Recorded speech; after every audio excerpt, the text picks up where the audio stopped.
Graça e paz, amados. É com muita alegria que eu gostaria de convidar você para juntos estudarmos o texto que se encontra no Evangelho de João, no seu capítulo 5, do verso 40 ao verso 44. Diz assim a palavra do Senhor: Contudo, não quereis vir a mim para terdes vida. Eu não aceito glória que vem dos homens. Se, entretanto, que não tendes em vós o amor de Deus. Eu vim em nome de meu Pai e não me recebeis. Se outro vier em seu próprio nome, certamente o recebereis. Como podeis crer vós, os que aceitais glória um dos outros, e contudo não procurais a glória que vem do Deus único? Que Deus abençoe essa palavra lida em nossos corações. Queridos, é interessante como as pessoas rejeitam a Jesus. Jesus, vamos pensar um pouquinho na missão de Jesus. Jesus, quando veio a este mundo, ele veio pregar a maior de todas as notícias. Ele veio pregar o Evangelho de Deus. O que é o Evangelho de Deus? O Evangelho, na tradução literal, significa boas notícias, boas novas. Os próprios anjos, ao encontrarem os pastores nos campos em Belém, quando Jesus nasceu, anunciaram que eles traziam e proclamavam notícias de grande alegria. Que notícias eram essas? Que Deus estava cumprindo o seu plano, a sua promessa, o seu projeto de enviar o seu Filho para trazer perdão para os nossos pecados, para restaurar a situação da história da humanidade que se rebelou contra Deus e se tornou inimiga de Deus. Em Cristo Jesus, nós temos a proposta de paz, a proposta de voltarmos para Deus, de Deus nos aceitar, de Deus perdoar as nossas dívidas, perdoar os nossos pecados e nos fazer seus filhos. Essa é a mensagem que Cristo veio trazer. Essa foi a sua missão. Jesus, nos seus 3 anos e meio do seu ministério, Jesus em todo o tempo proclamou as boas novas, em palavras e ações. Ele abençoou pessoas, ele curou pessoas, ele restaurou a vista de pessoas, ele fez, portanto, milagres, ele fez curas, ele demonstrou a sua autoridade sobre, inclusive, até a própria morte. Jesus demonstrou autoridade, inclusive, sobre as forças da natureza. Jesus transformou pouquíssima quantidade de pães em pães suficientes para alimentar multidões. Cristo veio para proclamar a paz de Deus. Contudo, as pessoas que estavam ao redor de Jesus, que foram contemporâneas a eles, o rejeitaram. E aos séculos posteriores, até chegar aos nossos dias, quando nós nos voltamos para a história, nós percebemos uma grande quantidade de pessoas que o rejeitam, que simplesmente não querem ver Jesus. Eu gostaria de pensar com você, meu querido, neste momento, a seguinte temática: por que os homens não querem vir até Jesus? Para nós entendermos melhor esse texto, vamos olhar um pouquinho o contexto desse texto. Se você voltar os seus olhos para o início do capítulo 5, que é esse texto que nós lemos, nós vamos encontrar Jesus, no final do capítulo 4, ele sai da região da Galileia e sobe para Jerusalém, que naquela ocasião era uma época de uma grande festa religiosa, que todos os habitantes de Israel, todos os judeus deveriam estar ali em adoração e louvor ao Senhor no templo em Jerusalém. Quando Jesus chega, ele vai até uma parte da cidade de Jerusalém, num lugar onde havia um poço, um poço de água, onde pessoas doentes, aleijadas, ficavam ali à espera de um milagre, à espera de que algo extraordinário pudesse trazer cura. Esse lugar é chamado de Poço de Betseba. E ali, naquele poço, ele encontra um homem que estava ali há mais de 30 anos naquela situação. Aproximadamente 38 anos, aquele homem jazia ali, aleijado, doente, cheio de feridas, deitado numa esteira, numa cama precária, abandonado por tudo e por todos. Jesus, então, vendo e sabendo daquela situação, procura aquele homem e pergunta para ele se ele gostaria de ser curado. É interessante nós pensarmos um pouquinho nessa pergunta que Jesus faz para algumas pessoas que antes dele realizar alguns milagres. Por exemplo, ele perguntou para o cego Bartimeu, o que queres que eu te faça? Jesus pergunta para esse homem deficiente das pernas, o que queres que eu te faça? À primeira vista, seria muito importante, muito natural nós olharmos e dizer, poxa, eu quero curar minhas pernas, eu quero voltar a ter saúde. Mas por que Jesus pergunta? Porque Jesus não invade a nossa particularidade, a nossa privacidade. Jesus não arromba a porta das nossas vidas, não arromba a porta do nosso coração. Jesus, primeiramente, quer ouvir a nossa palavra, quer ouvir o nosso sim, quer entender, nos dar a entender que nós possamos compreender a proposta e nós livremente abrimos a porta do nosso coração e aceitar a ajuda de Jesus. Por isso que Jesus pergunta. E Jesus então pergunta para aquele homem fala, eu gostaria de ser curado. E Jesus o cura. Não somente o cura, mas manda ele pegar todos aqueles seus pertences, aquela cama ali, aquele projeto de cama pobre, e fala, pega isso e vai para sua casa, vai para sua família. Só que tinha dois problemas. Quando Jesus fez essa cura, era dia de sábado. E para os judeus, não se podia fazer nada no dia de sábado, a não ser permanecer dentro da sua casa, próximo ao templo, poucos passos poderiam ser dados. E Jesus comete, portanto, duas ações contrárias a essa lei rígida dos judeus. Primeiro, ele faz uma cura no sábado. Segundo, ele manda esse homem pegar o seu leito, pegar a sua cama e caminhar com ela. E isso trouxe grande indignação aos judeus religiosos, à liderança religiosa de Israel naquele tempo. E eles então, aqueles líderes, indignados com aquela situação que Jesus realizou, a cura e a ordem para aquele homem carregar a sua cama, e vão até Jesus. E ali, eles pedem explicação para Jesus com que autoridade ele tinha para quebrar a lei do sábado. Que autoridade que ele tinha para quebrar a lei do sábado, fazendo uma cura e ainda mandando o homem fazer um trabalho. Então, dentro dessa temática, dessa conversa, dessa reunião que esses homens fazem com Jesus, é que nós encontramos esse texto.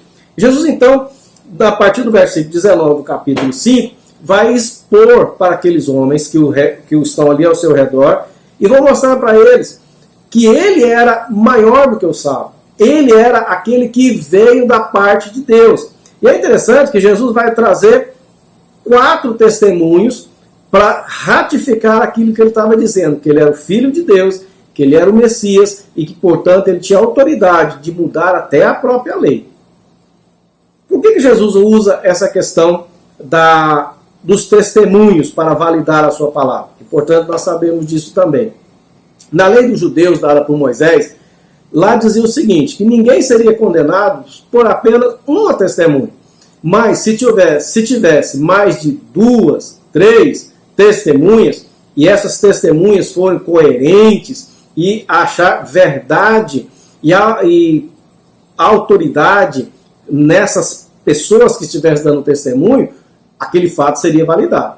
Então Jesus vai levantar 4 testemunhas que testificam isso que ele está dizendo, que ele era o Messias, o enviado de Deus para pregar a paz e que tinha toda a autoridade, pois ele mesmo era o Filho de Deus. Então, primeiramente, ele vai trazer a primeira testemunha. No capítulo 5, no versículo 34, Jesus vai dizer, olha, João Batista testificou de mim. E é interessante nós lembrarmos que João Batista iniciou o seu ministério antes de Jesus iniciar o seu, aproximadamente 6 meses antes. Nesses 6 meses, que foi um curto ministério de João Batista, ele atraiu multidões, inclusive esses judeus que estavam aqui questionando Jesus, eles estiveram, se não todos, a maioria deles estiveram ali investigando João Batista, ouvindo as mensagens de João Batista, e com certeza, eles ouviram de João Batista dizer sobre Jesus. Este é o Cordeiro de Deus que tira o pecado do mundo.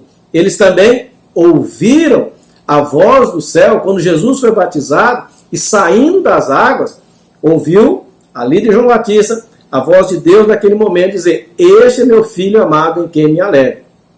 Portanto, João Batista, dentro do seu ministério, apontava que Jesus seria aquele que viria depois dele. Ele veio como aquele que viria preparar o caminho de Jesus, o caminho do Messias, e, portanto, Jesus era o Messias. Então, a primeira testemunha que Jesus eleva e apresenta é João Batista. Se você continuar olhando, você vai ver aqui a partir do versículo 36, que Jesus vai levantar a segunda testemunha, que vai validar a sua missão, a sua autoridade. Ele vai dizer que o próprio Pai, o próprio Deus testificava, comprovava, testemunhava a sua missão, a sua autoridade. De que maneira? Primeiramente, nós já falamos, quando Jesus recebeu o batismo, ao sair das águas do Rio Jordão, todas as pessoas que estavam ali ao redor ouviram uma voz do céu dizendo: este é meu filho amado em quem tenho muito prazer, ou me comprazo, ou muito me alegro. Segunda maneira que Deus Pai validava a autoridade de Jesus, testemunhava a favor de Jesus, concedendo-lhe poder para realizar os seus trabalhos, as suas curas, os seus milagres, a ressurreição de mortos, a multiplicação dos pães, a autoridade para pregar. Talvez você possa perguntar: mas pastor, Jesus não era Deus? Sim, Jesus era Deus e é Deus. Porém, quando ele veio na primeira vez neste mundo, Jesus não veio na forma de Deus, mas ele veio na forma de homem, e de homem servo. Portanto, toda a ação que Jesus fez, apesar dele possuir em si mesmo, por ser Deus, todo o poder, ele não utilizou o seu poder próprio, mas em tudo ele dependeu da autorização e da capacitação vinda de Deus Pai para ele realizar a sua obra. Portanto, a segunda testemunha que Jesus apresenta para aqueles judeus, para confirmar que ele tinha autoridade para ser superior ao sábado, e para curar, e para mandar aquele homem trabalhar, carregar a sua cama no dia de sábado, ele levanta a testemunha do próprio Deus, o próprio Pai. A terceira testemunha que ele vai levantar e apresentar para aqueles homens, ele vai mostrar que a testemunha eram as próprias obras que Jesus realizava. As próprias obras que Jesus realizava testificavam que ele era alguém especial. E os próprios judeus, nas suas reuniões, se você lê nos evangelhos, as suas reuniões secretas que eles faziam tentando achar algum modo de pegar Jesus em alguma falha, eles mesmos reconheciam dizendo: olha, ninguém pode fazer esses milagres se Deus não estiver com eles. Pois ninguém poderia realizar os milagres que Jesus realizou sem ter a própria ação de Deus sobre a vida deles. Portanto, os milagres que Jesus realizou, as ações que ele praticou, validavam e comprovavam inquestionavelmente que ele era o Messias, com toda a autoridade e todo o poder. E a quarta testemunha que Jesus vai levantar para aqueles homens, e para nós também, claro, ele vai dizer que as Escrituras, versículo 39, examinai, pois, as Escrituras, pois elas mesmo testificam de mim. Portanto, Jesus, conversando com aqueles homens, ele mostra que ele estava ali apoiado, sustentado por 4 testemunhas. A primeira testemunha, João Batista, a qual eles também foram testemunhas oculares daquilo que João disse. A testemunha do próprio Deus, Deus Pai, o testemunho das obras do Senhor Jesus e o testemunho das Escrituras Sagradas, que desde Gênesis até Malaquias, que compreende o Antigo Testamento, todos esses livros do Antigo Testamento apontam para Cristo como ele sendo o verdadeiro Messias. Então aqueles homens, eles eram desculpáveis. As testemunhas mais do que validavam a autoridade de Jesus e quem era Jesus. Mas voltando à pergunta inicial desse estudo, dessa meditação. Por que os homens, mesmo diante de tantos sinais, de tantas evidências que Jesus é Deus e que ele veio com uma proposta de paz, uma proposta de livramento, uma proposta de trazer alívio às nossas dores, a nos trazer uma nova condição de antes perdidos, condenados, a perdoados e a encontrados em Cristo para Deus Pai? Por que as pessoas rejeitam Jesus? Então vamos pensar um pouquinho e ver por que esse texto, ou como que esse texto nos mostra por que as pessoas não querem vir até Jesus e crer em Jesus como de fato deveriam crer. Primeiramente, as pessoas rejeitam Jesus simplesmente porque eles não querem entender, eles não querem Jesus. Observe que Jesus vai dizer claramente isso, versículo 40. Contudo, não quereis vir a mim para teres vida. Queridos, não é Porque os homens olham para Jesus e se sentem pequenos, insignificantes, ou até mesmo enormes pecadores, cujos seus pecados, na mente de alguns ou no coração de alguns, pode até pensar e achar que não há perdão para eles. Mas nós sabemos que não há pecado que Cristo não perdoe. Não há situação, por mais tenebrosa que ela seja ou esteja acontecendo, que se a pessoa verdadeiramente se arrepender dos seus pecados, pedir perdão e se voltar para Deus, querido, não tem pecado que Cristo não perdoe. Não tem pecado, não tem situação. Nós temos vários exemplos dentro da própria palavra de Deus.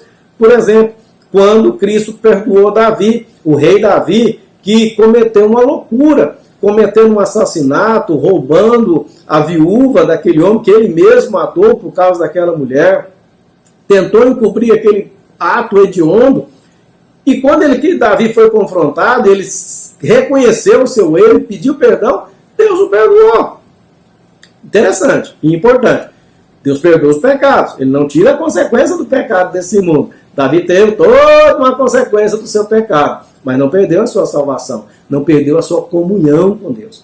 Também nós encontramos no próprio apóstolo Paulo, que depois, quando Jesus é assunto aos céus, e a igreja tem nisso, Paulo, que era também chamado de Saulo, se transforma no maior perseguidor da igreja. E ele vai perseguir, matar, torturar, fazer o terror entre a igreja do Senhor Jesus. De repente, ele conhece Jesus, se arrepende e Cristo o perdoa, e não somente o perdoa, mas o transforma no maior de todos os apóstolos. Portanto, querido, talvez você não tenha vindo a ter Jesus, porque imagina que você tem pecados no seu passado, não tem como voltar atrás. Queridos, sabe o que Cristo faz com os nossos pecados? Quando ele nos perdoa, e para nós entendermos, ele diz que ele pega os nossos pecados e como que lança no mais profundo do mar. E podemos acrescentar, coloca uma plaquinha dizendo é proibido pescar. Que Jesus liberta, nos perdoa. Então não é por causa de que algum pecado que esses homens tinham no seu passado, na sua vida, que eles achavam que eles não tinham perdão. Não era por causa de pecado. Não também, queridos, talvez alguns podem imaginar, segundo alguma teologia, uma mal compreensão do sacrifício de Cristo, achar que o sacrifício de Cristo não é suficiente para salvar a humanidade toda. Veja bem, eu não estou dizendo que toda a humanidade vai ser salva. Não, mas que o sacrifício de Cristo é suficiente, sim, para perdoar o pecado de todos os homens. Sim, Cristo é suficiente. Então não é por isso, não é por falta da graça, não é por falta do amor, não é por falta da proposta de perdão daqueles homens. É simplesmente porque as pessoas não querem Jesus. Eles conheciam os testemunhos, eles conheciam a mensagem e mesmo assim eles rejeitam Jesus. É interessante voltarmos às páginas do texto sagrado para o capítulo 3, no versículo 19, que diz assim: o julgamento é este, que a luz veio ao mundo e os homens amaram mais as trevas do que a luz, porque as suas obras eram más. Pois todo aquele que pratica o mal aborrece a luz e não se chega para a luz, a fim de não serem arguidas as suas obras. Olha, querido, por que as pessoas não querem Jesus? Não querem Jesus porque elas amam mais as suas obras, amam mais o pecado do que o próprio Deus. Eles não conseguem pensar em viver uma vida de santidade, uma vida de pureza, a nova vida que Cristo tem para lhe dar. Eles preferem rejeitar Jesus. Então por que as pessoas não querem Jesus? Não é porque nunca ouviram o Evangelho, não é porque, portanto, não foram evangelizadas, não é porque são pecadores e acham que seus pecados não têm perdão, ou porque há falta de graça. Não, é simplesmente porque não querem. A segunda razão que nós encontramos no texto, por que os homens não querem Jesus, por que as pessoas têm tanto problema em aceitar Jesus e rejeitam Jesus, sabe por que a segunda razão, queridos? Vou pegar aqui meu papelzinho, virar na página. É porque as pessoas não amam de fato a Deus. Observe o próximo versículo. Eu não aceito a glória que vem dos homens, sem, entretanto, que não tendes em vós o amor de Deus. Queridos, a segunda grande razão por que os homens não querem a Cristo é porque, na verdade, eles não amam a Deus. Eles não se importam com Deus. Eles não têm amor verdadeiro por Deus. Eles amam mais as suas vidas, os seus pecados, o seu modo de vida, mas não amam a Deus. Essa é a grande questão. É uma das grandes questões que as pessoas rejeitam o Senhor. Observe, por exemplo, um exemplo bem prático que nós podemos tirar do capítulo 5 para nós entendermos essa questão de não amar a Deus de forma prática. Por exemplo, Deus nos deu os seus mandamentos, certo? Certo. Esses homens aqui não eram pessoas que não conheciam os mandamentos de Deus. Eles conheciam os mandamentos de Deus, inclusive eles se proclamavam como os verdadeiros guardadores dos mandamentos do Senhor. Eles guardavam os mandamentos e zelavam pela aplicação desses mandamentos. Não é por outra razão que eles estavam tão revoltados quando Jesus, entre aspas, quebra a lei do sábado. Então, mas onde é que está o problema? Eles não guardavam os mandamentos de Deus? Sim, guardavam os mandamentos de Deus, mas de forma errada. De que forma errada eles guardavam?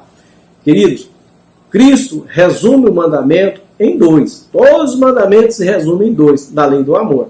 Amar a Deus sobre todas as coisas e amar o próximo, amar o ser humano como a ti mesmo. É interessante que lá no Evangelho de João, melhor dizendo, na carta de João, nós vamos dizer o seguinte, que existem pessoas que afirmam que amam a Deus, têm um amor imenso por Deus, mas odeia pessoas, odeia a seu irmão, carrega ódio no seu coração contra pessoas. E lá a carta de João vai dizer o seguinte, como que uma pessoa pode dizer que ama a Deus, que não vê, porque nós não vemos Deus, nós sentimos a Deus, sabemos que Ele existe, mas você não vê Deus, nem eu vejo. E eu não consigo amar alguém que é criado à imagem e semelhança de Deus. Então não há coerência. E aqui reside o problema desses homens. Na verdade, eles não amavam a Deus, porque eles não amavam a criatura, não amavam o ser criado por Deus, eles não amavam o homem. Eles, ao ver aquele homem ali, eles não se alegraram de forma alguma por aquele homem ter passado 38 anos ali naquele estado de miséria deplorável e agora estava curado. Eles não se alegram com isso. Por quê? Porque aquele homem, ao ser curado, estava carregando uma cama. Aquela pessoa que guarda a lei, mas não tem amor. Queridos, não tem como você se aproximar de Jesus, que é o próprio amor, que Deus é amor, Cristo fez toda a sua obra por amor e não ser, vamos dizer, contaminado, preenchido por esse amor. Portanto, as pessoas, não amando a Deus, não vão amar as coisas de Deus, não vão amar as obras de Deus, porque eles não querem esse amor. Eles amam o mundo, eles amam as coisas do mundo, mas eles não amam a Deus. E é interessante que esse pecado da falta de amor a Deus foi que um dos pecados que seduziram os nossos primeiros pais, Adão e Eva, lá no jardim do Éden. Foi porque eles duvidaram da sinceridade do amor de Deus e amaram mais a si mesmos. Amaram mais a si mesmos e desejaram ser iguais a Deus. Queridos, muitas pessoas que infelizmente afirmam ser religiosos, mas se não tem amor de forma prática, que forma prática é essa que eu demonstro amor e consequentemente demonstro que eu amo a Deus? Quando eu amo pessoas.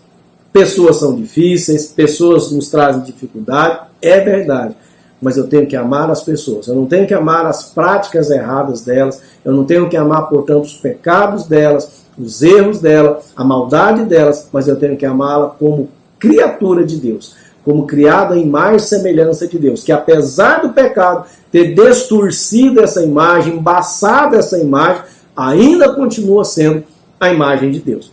Portanto, a segunda razão que eles não chegam a Deus, não se chegam a Cristo, é porque não querem, e porque não querem, porque não amam a Deus. não amam a obra de Deus, não têm prazer na bondade de Deus, não têm prazer no amor de Deus.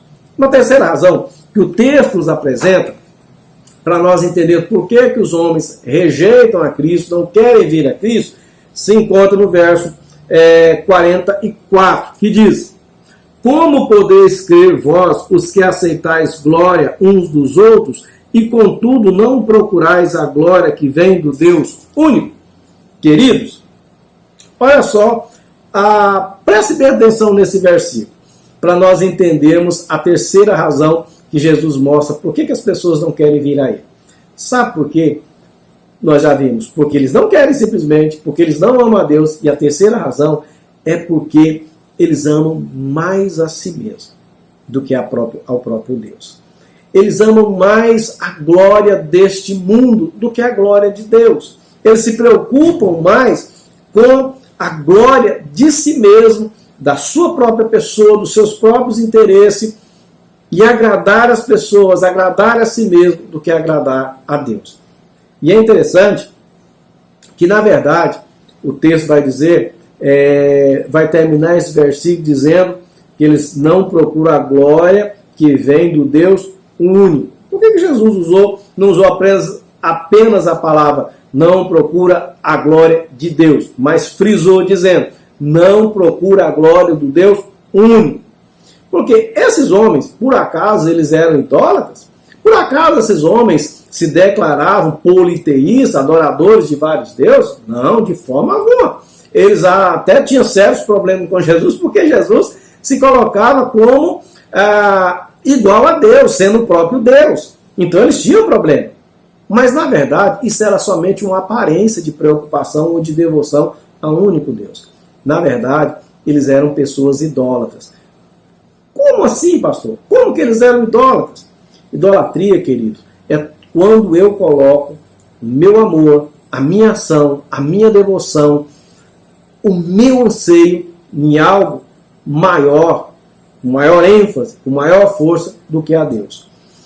A maior honra, a maior glória, meu maior sentimento, meu maior amor tem que ser dado a Deus. Tem que ser guardado para Deus, porque Ele é que merece toda a glória. A glória pertence a Deus. A glória e a honra pertencem ao Senhor. E Ele fala que não divide a sua glória com ninguém.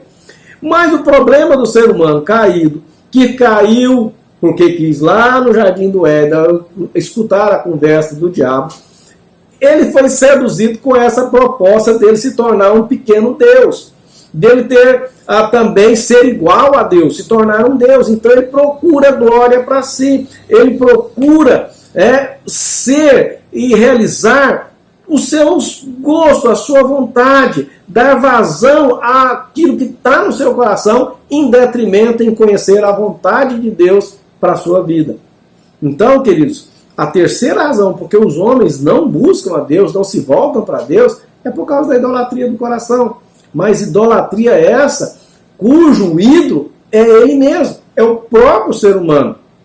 Veja que há uma troca de glória. Ele ama a sua glória e ele ama dar glória aos homens, e os homens, ao receber essa glória, devolvem essa glória para eles. Então, queridos, é uma questão de idolatria. Não amando a Deus, não colocando Deus no centro da sua vida, não colocando Deus no trono da sua vida, onde a vontade de Deus é soberana, é magistral, é aquela que dirige a sua vida. Não a sua vontade, não os seus desejos, porque quando o pecado entrou na nossa vida, nós perdemos a capacidade de sermos puros, de sermos tendenciosos para o bem. Naturalmente, nós somos tendenciosos para o mal.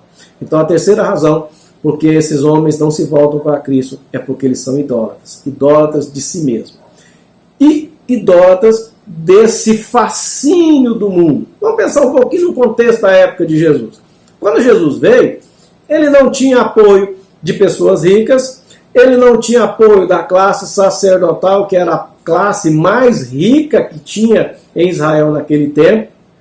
Ao contrário, ele era plenamente, totalmente rejeitado por eles. Quem acercava Jesus, na sua maioria, não na sua totalidade, na sua maioria, eram pessoas pobres e desprezadas pela sociedade. Vamos lembrar que, graças a Deus, tinha pessoas ricas ali também que seguiam a Jesus. Havia José de Arimateia, que era discípulo de Jesus, homem de grande posse, até mesmo Nicodemos, que era um dos sacerdotes, que lá na frente se converte, homem rico e que se torna discípulo de Jesus. Havia mulheres ricas que também eram discípulas de Jesus e contribuíam com o ministério de Jesus. Mas na maioria das pessoas que estavam à volta de Jesus eram as pessoas pobres e miseráveis da Galiléia, pobres e miseráveis da Palestina, pobres e miseráveis da terra. Eram pessoas doentes, eram pessoas rejeitadas, eram pessoas que não traziam glória para ninguém. Então essas pessoas, ao olhar isso e ver o esplendor do sinédrio, ao esplendor do templo, o esplendor das autoridades, eles faziam a opção: quero a glória. É lógico que eu quero aqui. Isso, querido, é amar mais a glória deste mundo do que da glória de Deus. Veja bem, eu não disse que ser rico é impossível você ser discípulo de Deus, discípulo do Senhor Jesus, de forma alguma. Mas a verdadeira riqueza, não importando a quantidade do meu saldo bancário, a verdadeira riqueza que tem que estar no meu coração, aquilo que é o meu maior tesouro, é o compromisso, é o amor que eu tenho a Deus, a devoção que eu tenho a Deus em primeiro lugar. Portanto, queridos, para nós encerrarmos a nossa meditação, por que as pessoas não querem vir ao Senhor Jesus? Primeiramente, porque eles simplesmente não querem. É uma escolha deles. E é interessante que ninguém vai ser condenado pelos seus pecados, pela sua situação. Vão ser condenados porque simplesmente rejeitaram a proposta de amor do Senhor. Porque a proposta de amor do Senhor, ela vem junto, imbuído, o perdão de qualquer pecado e a opção e a transformação da pessoa numa nova criatura, dando-lhe uma nova vida, um novo começo. As coisas antigas serão lançadas fora, mas as pessoas rejeitam isso e elas não querem. Segunda coisa, que as pessoas rejeitam o Senhor, não querem vir a Cristo, é porque não amam de fato a Deus. Eles podem até dizer que amam a Deus, mas nas suas ações, nas suas prioridades, Deus nunca está em primeiro lugar. Deus nunca ocupa a primazia da vida desses corações. Mas quem ocupa a primazia, o primeiro lugar da vida desses corações, é a sua vontade, os seus desejos, os favores que ele pode oferecer e receber dos demais homens. E a terceira razão, por que os homens e as pessoas, portanto, não querem a Cristo, é porque eles são idólatras. Eles amam mais a si mesmo do que a Deus. Eles estão mais preocupados com a glória própria, com o louvor próprio e com o louvor de pessoas ao seu redor, fazendo favores e recebendo favores, do que se preocupar com Deus único, que muitas vezes nos pede para vivermos uma vida austera e entendermos que nesse mundo nós estamos em guerra contra o pecado. E viver contra o pecado não é nada fácil. É por isso que as pessoas não querem a Cristo. Mas, queridos, trazendo uma aplicação prática, antes de nós olharmos para esses homens e condená-los e dizer, puxa vida, mas como é que pode ter um coração duro desse jeito? Homens que viram e foram ali, pessoalmente viram 4 testemunhas, né, que Cristo de fato é aquilo que ele afirmava ser, o próprio Deus, o homem Deus que veio a esse mundo trazer perdão. Como que esses homens, vendo os milagres, vendo a palavra de João Batista, ouvindo até a própria voz de Deus, tendo a Bíblia em suas mãos, rejeitam a Cristo? Antes de nós condenarmos, dê uma olhadinha na sua vida. Vamos olhar a nossa devoção. O que de fato tem motivado o seu amor? Você de fato, querido, nós temos de fato buscado a Deus pelo que Ele é, porque Ele é Senhor, pelo que o seu caráter, as suas qualidades, a sua santidade tem nos atraído. O seu amor de fato é algo que move, que impulsiona o nosso coração, que motiva nós a caminharmos ao saber que Deus nos ama. Será que de fato nós amamos a Deus mais do que a nós mesmos? Qual foi a última vez que você negou alguma coisa a si mesmo em favor de Deus? Você tem gastado tempo com Deus? Você tem valorizado Deus sendo Ele sendo Senhor da sua vida? Queridos, muitas vezes é muito fácil ver o defeito da vida dos outros e esquecer de olhar para a nossa própria vida.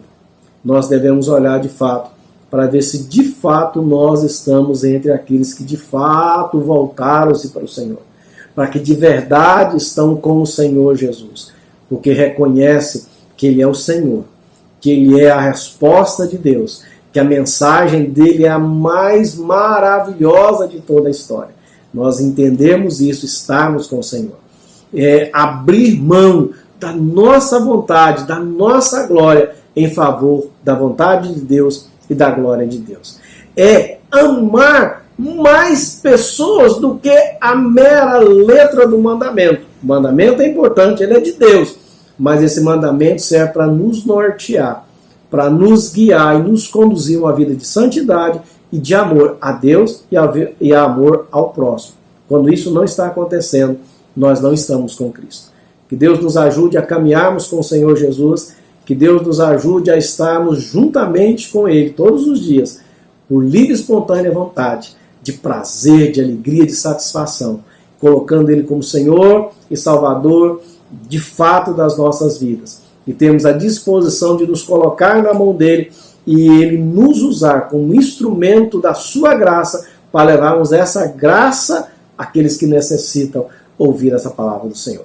Meu amado, tenha uma ótima semana, que Deus te abençoe você, que Deus abençoe a sua família para a honra e glória dele mesmo, em nome de Jesus.